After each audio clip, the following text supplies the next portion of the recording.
lagi masih dengan Ica dan ini sesi kedua dengan seorang Sandi dari Paspen. Hey. Aku bisa nyebut apa nih, drummer gokil ya? Apa aja. Apa aja. Apa aja. Oke, sekarang kita ngomongin soal musik digital nih.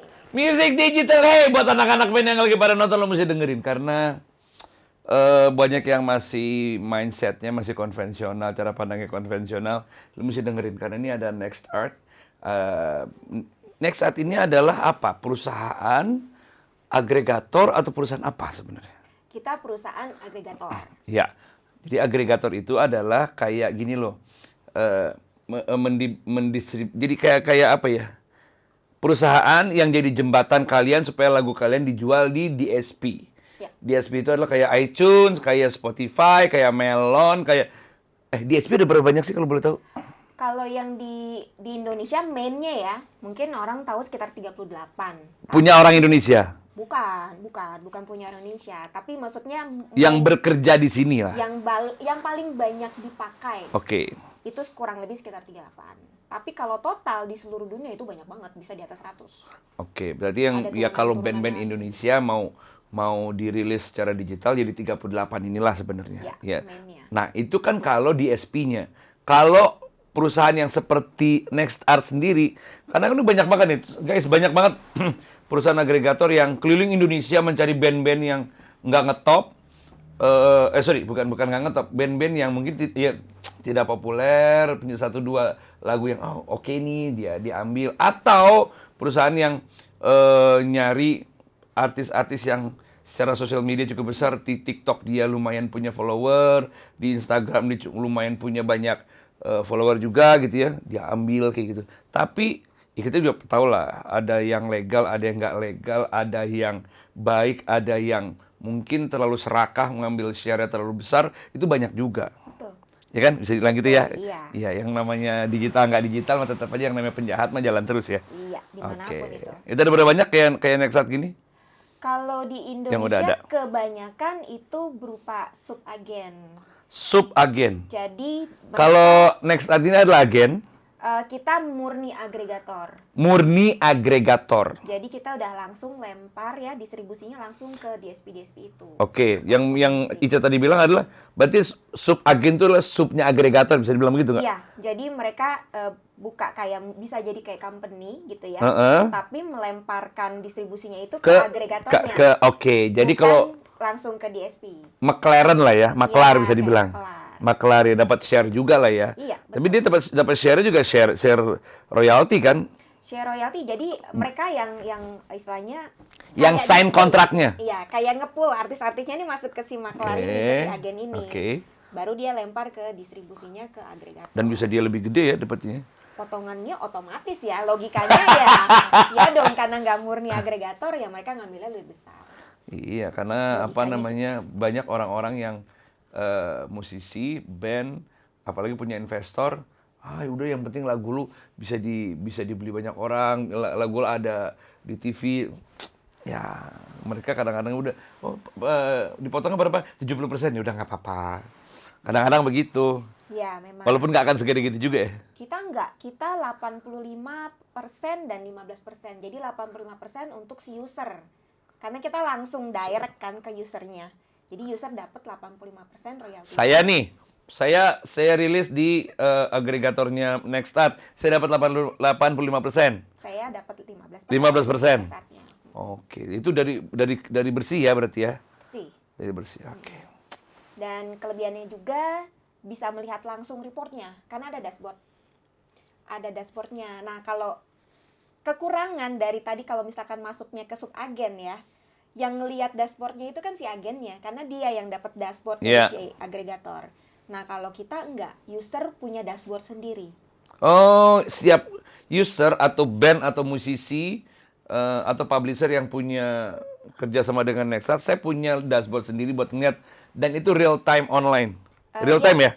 Jadi ya, real time. Tapi gini, real time-nya itu nanti akan dibedakan dengan adanya unconfirmed sale sama yang confirm.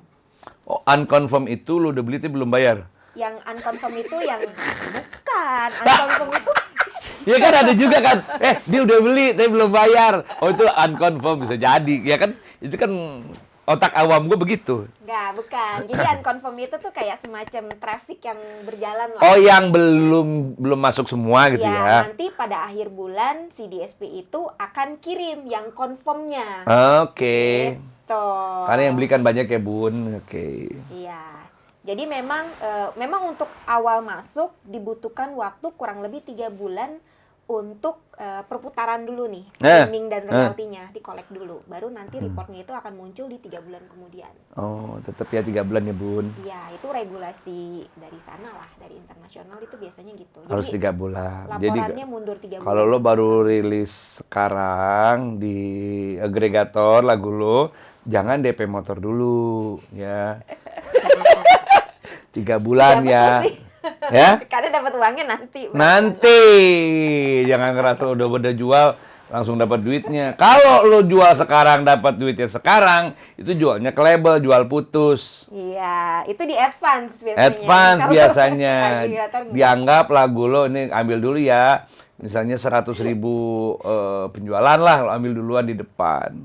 Iya. Kalau laku, kalau enggak, boom. Ya, itu kelebihannya. Karena punya dashboard itu, jadi user bisa ngeliat tuh traffic, Ya. trafiknya sama uangnya ada berapa. Jadi laporan tiap DSP kelihatan. 3 bulan gue bisa lihat dan uang itu bisa langsung dicairin ya? Ya, bisa dicairin, tapi harus menunggu minimal $30 dulu. Oh iyalah, pasti $30 lah Ada masa minimal. ya. Karena ada, ya kan, Ada yang mesti di bawah $30. ada nggak? Ada Oh ya? my god, oh my god. Enggak, tapi so far artis-artis si Nexal sendiri lebih dari itu dong. Ya, Karena kan buat artis sama buat perusahaan itu kan sama-sama punya kepentingan buat bikin produknya laku dong. betul. Nah, gue pengen tanya, yang dilakuin promosi itu siapa yang bertanggung jawab? Oke, untuk sejauh ini memang kita murni di agregatornya saja. Yang Jadi- promo.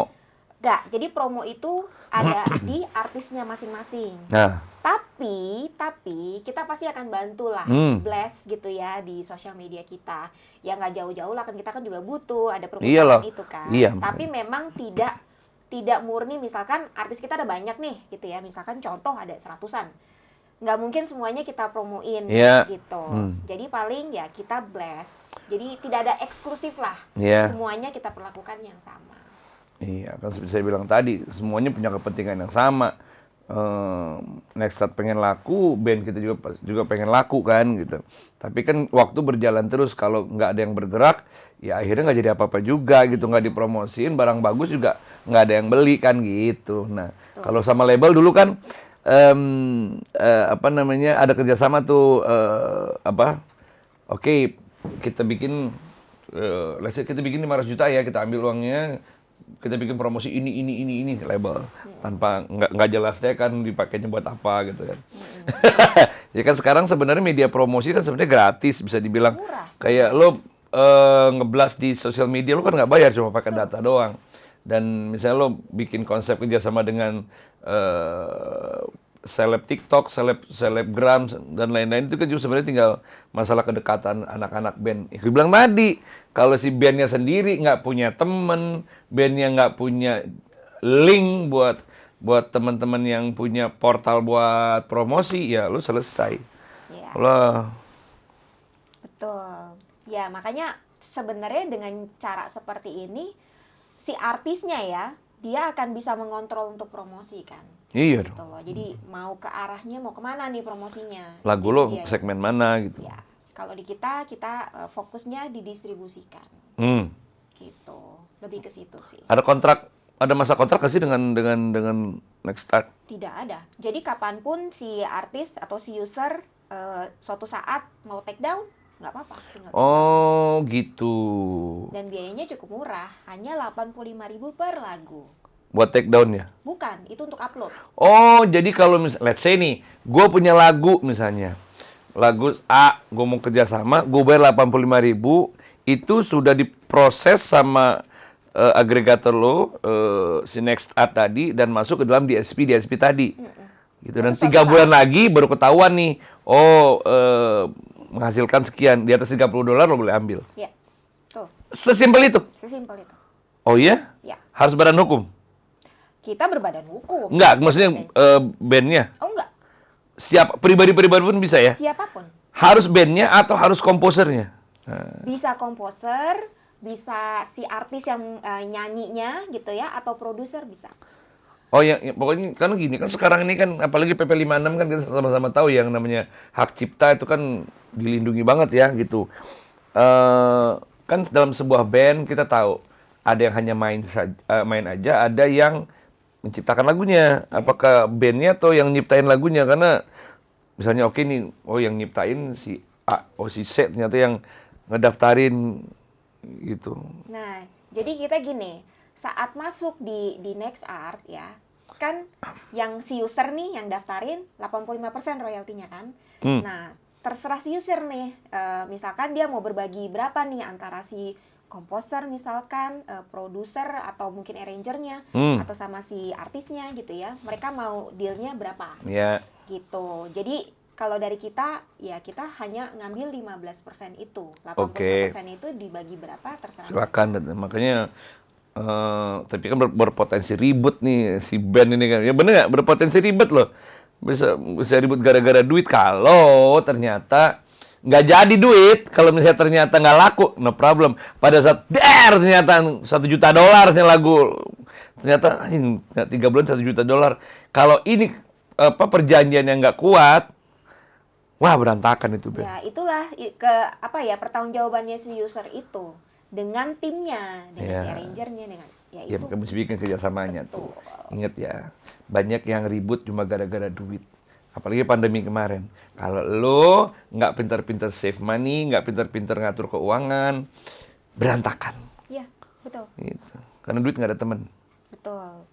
Dan Next Art ini sekarang juga bergerak untuk membangun publisher juga. Oke. Karena memang tadinya memang fokus utama kita hanya di agregator, Mas. Tapi seiring berjalannya waktu, Ya. ternyata artis-artis ini membutuhkan Publisher. publisher. Jadi kita juga membangun publisher. Jadi publisher itu adalah guys, sebuah perusahaan yang mengelola penggunaan karya cipta. Ya. Jadi kayak misalnya gue nih waktu pas band mau pakai lagu Yesterday-nya The Beatles.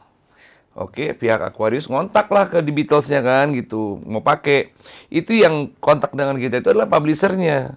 Gitu, publisher-nya oke, ada band dari Indonesia mau pakai dan dia publisher-nya itu bisa langsung memutuskan atau bisa tanya dulu sama si pihak komposernya. Waktu itu tanya ke Paul McCartney gitu.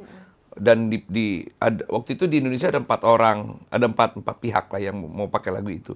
Dan mereka meng-ACC yang pas band karena dibikin punk waktu itu. Ya itulah, jadi banyak komposer yang bisa jadi publisher sendiri sebenarnya. Gue nyiptain lagu. Gue jadi komposernya. Oke, Ica mau pakai. Oke, bayar segini ya mau pakai itu ke gue. Tapi kalau misalnya gue nggak ada waktu, nggak punya kemampuan buat mengolah ini menjadi lebih besar, ya gue meng-hire perusahaan publisher tadi. Iya, betul. Gitu. Jadi kalau ada pihak-pihak yang menggunakan karya cipta lo secara tidak legal atau ilegal, itu bisa langsung dituntut sama publishernya. Betul. That's it. Karena pihak publisher sendiri ada tim legalnya. Yes. Ya, itu. As simple as that. Jadi buat teman-teman yang lagi dimanapun kalian berada, harus tahu fungsinya publisher itu apa, agregator itu apa, komposer itu apa. Komposer itu adalah yang nyiptain lagu. Ya, itu yang Ya. dilindungi. Ya, itu yang dilindungi. Jadi Pencipta karya lagu. cipta. Harusnya komposer itu bisa mendapatkan uang seumur hidup dari karya ciptanya dia. Kalau dia bisa mengolah ke pihak-pihak yang benar ya gitu. Jadi nggak boleh tuh Bimbo, Kus Plus, Masa Tuanya Susah tuh udah nggak boleh. Mereka tuh harusnya itu super kaya raya. Ya. Karena lagu mereka dipakai oleh, aduh ya ampun, banyak ribuan kali dipakai oleh banyak band, banyak pihak, diputar, tapi royaltinya nggak nyampe ke mereka sebagai komposer. Nah. Itu publishernya berarti nggak benar. Betul, betul. Itulah yang sebenarnya menjadi PR ya untuk Iya. dibenahi di negara kita Iya, ini iya, sebenarnya. iya. Makanya itu yang badai yang diperjuangkan sama dia, dan memang menurut saya sih benar gitu. Dan dia menciptakan lagu, harusnya anak cucu dia itu harusnya sudah aman. Iya, betul. Mendapatkan royalti kan itu kan hak waris ya, Iya, mewariskan legacy Iya. buat anak-anaknya. Ya kan saat si komposer itu memang sudah tiada, kan keluarganya yang berhak Yes, mendapatkan. harusnya begitu. Ya, Lisa seperti Presley, anak dari Elvis Presley harusnya kaya raya. Tapi emang kaya, anjing. Nah, aku juga perlu perlu menginfokan juga nih ke Sobat Art. Ini kan banyak kasus nih Mas, di YouTube terutama ya. Bukan yang Barada J, bukan ya? Kan. Kasusnya beda lagi, beda. Gus Samsudin, oh bukan juga, bukan. Bukan itu guys, bukan. Bukan. Jadi di YouTube ini kan sebenarnya aku perlu menggarisbawahi, YouTube ini kan sosial media yang sebenarnya open untuk publik, bisa untuk siapa saja. Yes. Istilahnya ya mengekspresikan diri di situ. Cuman yang menjadi masalah ini kan adalah cover mengcover nih Mas. Yes, cover mengcover tuh lo nggak dapet apa-apa sebenarnya. Cover mengcover. Nah, yang terjadi ini banyak sekali ya artis-artis yang mereka mengalami lagunya ini diambil orang, dicuri, Dipakai, dipakai. di gitu cover ya. lagunya. Ada yang di cover, ada yang dicuri plek-plek Mas. Sampai ini kejadian di salah satu artis kita sebenarnya. Jadi dia upload ke YouTube, Yes. dia belum mendigitalkan lagunya, dia hanya taruh di YouTube. Tiba-tiba lagu itu diambil sama orang lain, didigitalkan. Jadi orang lain ini yang istilahnya mengambil lagunya, ini yang punya kode. Jadi kalau di digital itu ada yang namanya kode ISRC ya, dan UPC, ISRC dan UPC. Itu kayak identitas lagu Mas, gitu loh. Jadi orang yang mengambil ini yang punya. Nah, yang komposer aslinya yang punya lagunya ini hanya punya di YouTube. Nah, ini yang sekarang jadi kendala nih. Karena balik lagi yang punya kuasa akan identitas lagu. Ada yang punya kode. Yang ngambil yang punya kode. Ya nggak tahu sih, kalau saya sih pandangan saya itu sebenarnya makanan empuk buat si yang punya lagu sebenarnya. Tinggal hire lawyer aja. Karena si yang upload pertama kan yang punya lagu kan di YouTube kan. Ya. Itu kan jadi apa, proof gitu bahwa dia adalah orang yang pertama gitu. Dan dia punya bukti bahwa dia lebih duluan. Kan si yang ngedaftar ini kan pasti tanggalnya, waktunya pasti di belakang dia kan gitu. Itu dia bisa nutut banyak sekali duit di situ. Sebenarnya iya, secara logikanya itu memang bisa dituntut Mas. Cuman kan kadang artis ini ya satulah gitu ya untuk menyewa seorang lawyer, biaya segala macam gitu kan. Nah, ini yang kadang itu mesti dibutuhin sama Next Art tuh. Next Art mau ngebelain yang mana, yang punya lagu apa yang punya kode? Ayo. Kita belain artis kita dong, Mas.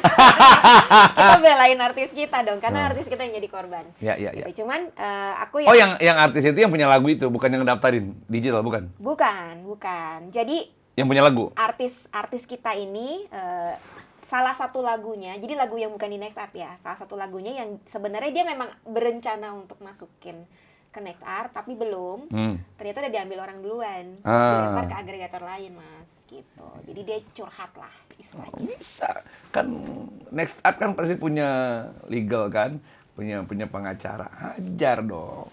Nah itulah fungsinya publisher. Nah itu dia. Jadi jangan takut sebenarnya. Saya itu sering banget ditanya sama band-band di daerah, Mas Andi gimana caranya supaya lagu kita nggak dibajak? Simple, lo upload aja. Ya kan digital clock-nya kan ketahuan. Lo upload tanggal berapa, minggu depannya ada lagi yang mengupload dan mengklaim lagi itu punya dia. Lo menang, lo duluan kok. Gitu. Dan kecuali misalnya gini, lo nguploadnya telat gitu ya. Ternyata orang lain udah mengupload duluan. Lo kan punya bukti-bukti lo bikin lagu, ada saksi-saksi lo bikin lagu gitu ya. Itu bisa jadi proof kan gitu. Jadi kalau takut dibajak, upload. Itu udah Yahut lah pokoknya. Tapi Mas Andi nggak pernah ngalamin hal-hal kayak gitu ya? Alhamdulillah sih enggak sebenarnya. Karena saya itu kan selama 9 album bersama Pas Band, itu kita ada di label kan. Dia yang ngurusin masalah itu semua gitu. Publishernya juga ada gitu. So far sih aman-aman aja lah. Karena udah ada yang ngurusin semua. Udah ada yang ngurusin semua. Tapi punya pengalaman dengan agregator lain nggak sih Mas? Pengalaman. Selain yang dipegang sama label itu? Saya banyak ini. Saya kan kebetulan jadi tim klinik buat Backcraft, Badan Ekonomi Kreatif kan. Saya bersama dengan beberapa orang ya beberapa agregator, kemudian IO, kemudian wartawan musik, kita tur ke seluruh Indonesia buat mengedukasi masyarakat gimana caranya kita bisa mengoptimalkan karya kita bisa menjadi lebih besar gitu ya secara popularitas, dan kemudian secara finansialnya juga harus income-nya lebih besar gitu.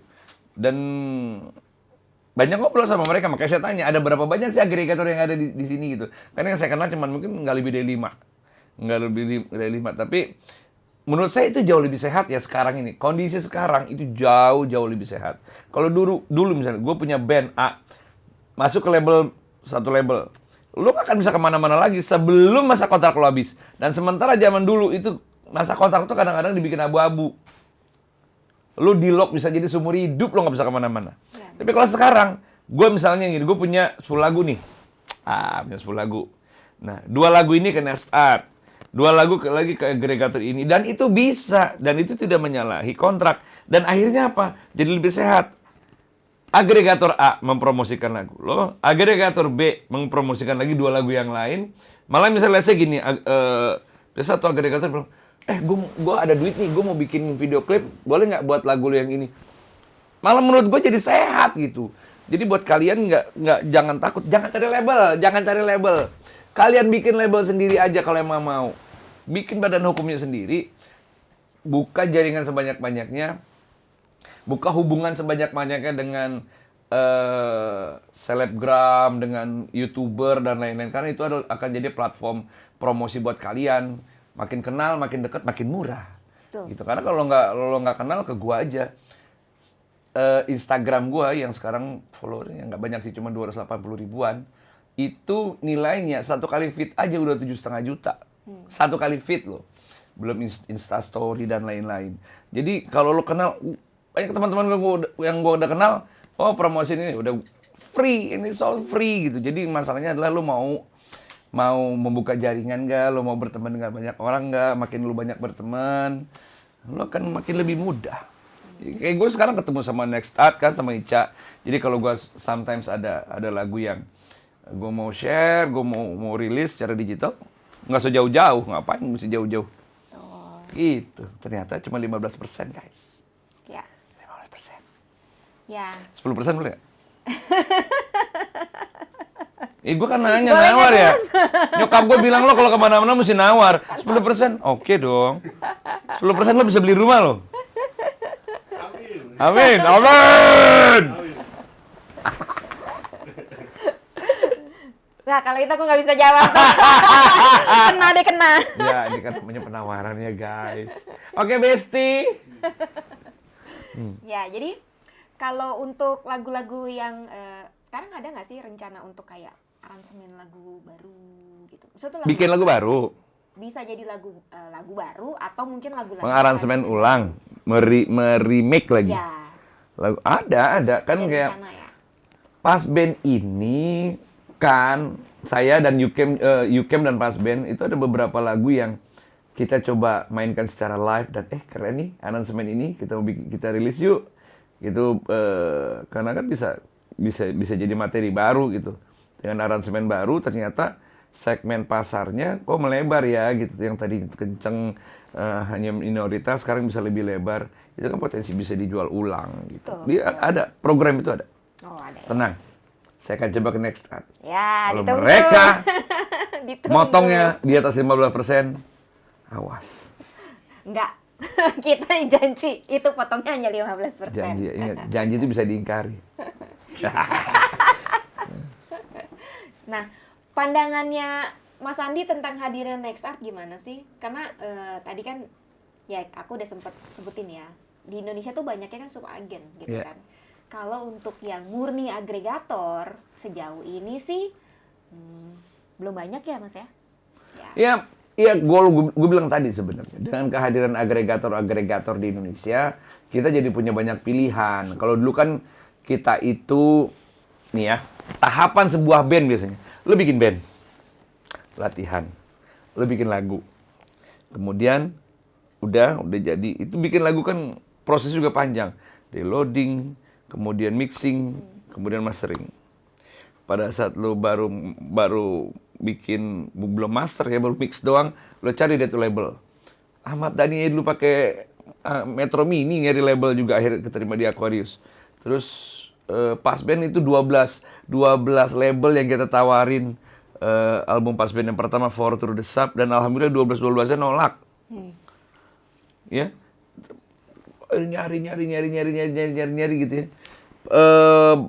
Pada saat udah kontrak, lo akan terkunci di situ. Lo nggak akan bisa ngapa-ngapain juga pada saat lo udah di kontrak, dan kemudian lo bingung tuh, ini diapain aja lagu gue ya, dia jual kemana? Kan dulu tuh, kok lagu gue ada di label luar, ada di label sini. Itu bisa jadi label lo itu menjual lagu lo ke tempat-tempat lain lagi gitu. Yeah. Dan itu kita nggak tahu, dan lo bisa nanya, belum tentu lo bisa nanya. Lo pertama belum tentu bisa nanya, kedua lo nggak punya kemampuan dan keberanian buat nanya. Gitu. Secara hukum lo bingung, kok begini ya? Padahal seperti gue bilang tadi, karya lo itu harusnya bisa jadi legacy buat anak cucu lo gitu. Nah sekarang semua jadi lebih sehat dengan adanya agregator yang sudah ada sekarang ini.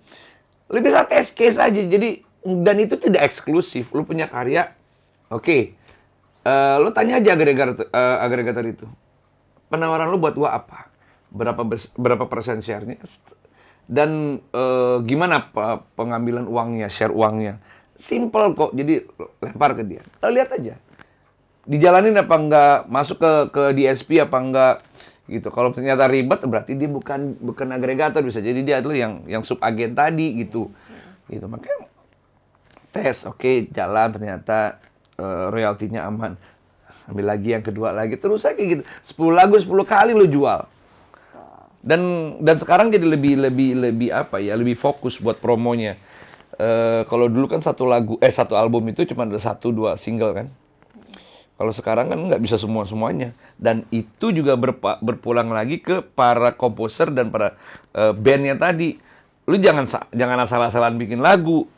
Karena balik lagi nanti akan ke produknya sendiri. Kalau produknya jelek ya jelek, kalau bagus ya bagus. Yeah. Gitu. Kalau bagus, karena gini. Ini ada satu trik ya. Saya udah belasan tahun siaran di radio. Banyak orang yang bermain musik itu lebih ke musiknya aja, lebih ke teknik, skill aja. Sekarang itu yang didahulukan itu bukan musik. Lebih ke lirik. Yeah. Lo bisa lihat lirik itu akan bikin lagu lu tuh dipakai untuk mengungkapkan perasaan para jomblo, para sakit hatiers, para ya kan? Gitu. Makin lagu lu bisa mewakili perasaan mereka, lagu lu akan dibeli banyak orang. Tapi kalau musiknya aja dan liriknya biasa-biasa aja, lo akan jadi lagu yang biasa-biasa aja. Walaupun musik lu mewah, mahal gitu. Buat gue lirik itu jauh lebih jadi point of attention-nya gitu. Dan diperhatiin. Saran yang bagus tuh Sobat Art. Jadi perhatikan liriknya kalau bikin lagu. Ya nggak usah jauh-jauh deh. Ini sering banget gue jadiin contoh. Lo anak metal, lo preman, lo orang rumah tangga, lo hafal nggak lagu ini? Tahu di mana dengan siapa semalam berbuah? Apa lagu itu? Tahu lah. Pernah dengar? Tahu. Tahu Kan? Kenapa? Karena lagu itu liriknya ngewakilin banyak orang. Banyak orang yang lu pernah nge-SMS atau WhatsApp atau ngehubungin pacar lu nggak ada jawaban, handphonenya nggak bisa dihubungin. Entah di mana nih pacar gue, lagi sama siapa, semalam berbuat apa. Dan lagu itu bukan disukain banyak orang, dipakai banyak orang. Iya, karena mewakili. Gue pernah nih klinik di depan anak-anak metal. Lu boleh musik lu metal, boleh musik lu keras. Coba lanjutin lagu gua. Lagu itu nyanyi lo. Setan lo gue bilang pada lu. Ya itulah kekuatan lirik. Ya kan? Kenapa lagu-lagu Tulus populer? Karena liriknya kuat. Iya, betul. Lagu Sepatu. Ya? Lagu Asam Garam. Itu kan lagu tukang rujak. Oke, berarti tinggal ditunggu karyanya masuk Next Art. Oke. Oke, Sobat Art. Makasih udah nongkrong untuk nonton kita berdua dengan drummer drummer gokil jatuhnya.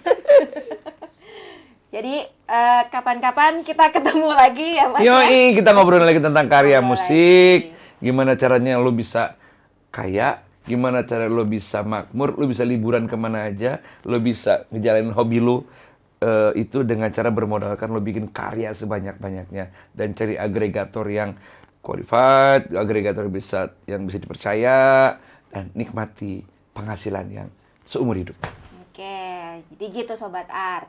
Ingat kalau punya stok lagu mau didistribusikan ke platform-platform Ya. musik, jangan lupa masuk ke NextArt. Iya, punya. Ya, tinggal kontak kita, bisa Ya. di WhatsApp, bisa di telepon, tahu nggak Mas Amar? Ada di sini. Boleh lihat di sini ya. 081313135676. Oke. Kalau ke websitenya mau daftar juga bisa www.nextart.id. Oke, itu dia guys. Itu dia di bawah sini tadi guys. Nah, kalau kantor mau datang ke kantornya boleh. Kantor kita ada di Menteng, Jakarta Pusat.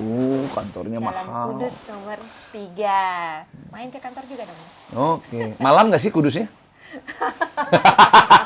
Yang ini Kudusnya beda. Oh, beda. Oh, ini soto. Beda lagi, soto Kudus. Ya, kita juga ada sosmed, bisa ke IG kita di nextart.id, ada juga Facebook ya, Nextart Digital Music Distribution. TikTok juga ada. Ya. YouTube juga ada. Iyalah, YouTube. YouTube gua ya. Sandi Andarusman. Nah, ada ya, Dijamin horny. apalagi sosmednya ini? Instagram gua SANDYPASBAND_. Nah, TikTok gua Sandi Andarusman juga.